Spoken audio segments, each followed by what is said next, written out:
नमस्कार। बर्तमान रिसेंट आपण गोटे ओडब्ल्यूएससी तरफ गोटे नोटिफिकेशन आसी आपण देखिपे यहाँ हूँ आमर ओडब्ल्यूएससी ऑफिशियल साइटा तो तलू आसने देखूँ आजिका डेट्र यहाँ देखिपे यहाँ हूँ आजिका डेट्र यहाँ हूँ आप कौन ना 19 अगस्ट कौन नोटिस आसी ना आसी लिस्ट ऑफ कैंडिडेट है short listed the certificate verification है कि नहीं तो combined graduate level recruitment examination ता माने जो मैंने सीजीएल एग्जाम देइथिले प्रिमिली एग्जाम क्लियर करके मेन एग्जाम क्लियर करचंती आ जो मैंने सीबी पई सिलेक्टेड होइचंती सेमानकर शॉर्ट लिस्टेड आछि तो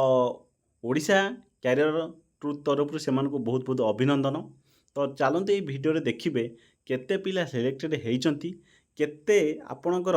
कटअप जाइची आउ डिटेल्स जानिबा चलतु।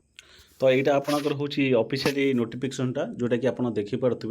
रिसेंट आसी तारीख हूँ 19/8/2026 तो कौन कही ना से कही तो नोटिस से कही combined graduate level recruitment examination जो मैंने एग्जाम देते है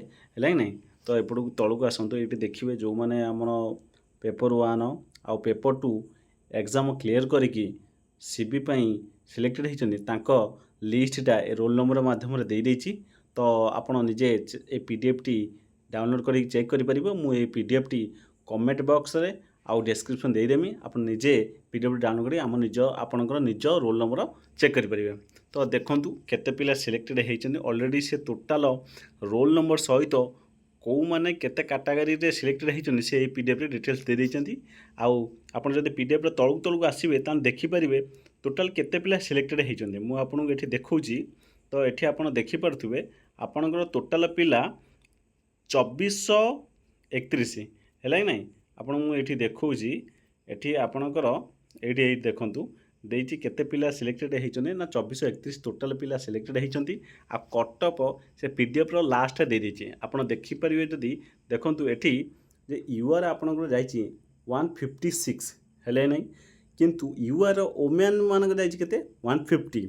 किंतु एससीबीसी आपणकर जाइची केते 153.75 आउ एससीबीसी रो ओमेन मानक जाइची केते 146.75 एससी मानक जाइची 138 आउ एससी मानक ओमेन को 132.75 एसटी मानक जाइची 125 बुझिपले नहीं। तो बहुत बहुत अभिनंदन जो माने सिलेक्टेड कैंडिडेट आउ से माने निजर सीबी पई एबेटू इंपोर्टेंट डॉक्यूमेंट रेडी कर दियंतु आउ निज सर्विस पई प्रिपेयर होंतु रहिली धन्यवाद।